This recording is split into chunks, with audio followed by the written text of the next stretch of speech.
ایک شہزادے کو اچھی پشت پہننے کا اتنا شوق تھا کہ ہر روز قسم قسم کے لباس بنواتا اور طرح طرح کی پشتیں پہنتا، ہر وقت سیر و شکار میں لگا رہتا۔ ایک دن باپ نے فرمایا، بیٹا تم شہزادے ہو، تمہیں ایسا لباس پہننا چاہیے جو دوسروں کو نہ مل سکے۔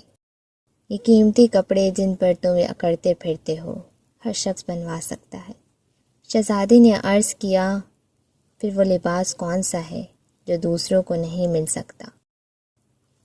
فرمایا، وہ نیکی اور پرہیزگاری کا لباس ہے جو ہر ایک کو نہیں مل سکتا۔ یہ قیمتی لباس تھوڑے دنوں میں پرانے ہو جاتے ہیں، مگر نیکی اور پرہیزگاری کا لباس ہمیشہ نیا رہتا ہے، نہ کبھی پھٹتے ہیں اور نہ ہی میلا ہوتا ہے۔ اسی طرح ہرن، بارہ سنگا شیر اور چیتے کا شکار بھی سبھی کر سکتے ہیں، لیکن تمہیں ایسا شکار کرنا چاہیے جو دوسرے نہ کر سکیں۔ شہزادے نے پوچھا، وہ شکار بھی فرما دیجیے۔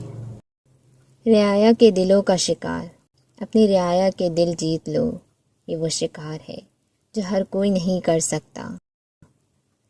اس اسٹوری کا مطلب یہ ہے کہ جب آپ کو حکومت ملی ہے تو اس حکومت سے آپ فائدہ اٹھائیں، لوگوں کی مدد کریں، عوام کو ان کا حقوق دیں، مہنگائی کا خاتمہ کریں اور نوجوانوں کے لیے اچھے مستقبل کا انتظام کیجیے تاکہ ہر انسان آپ کو دعا میں یاد رکھے اور آخرت میں اس کا آپ کو اجر ملے۔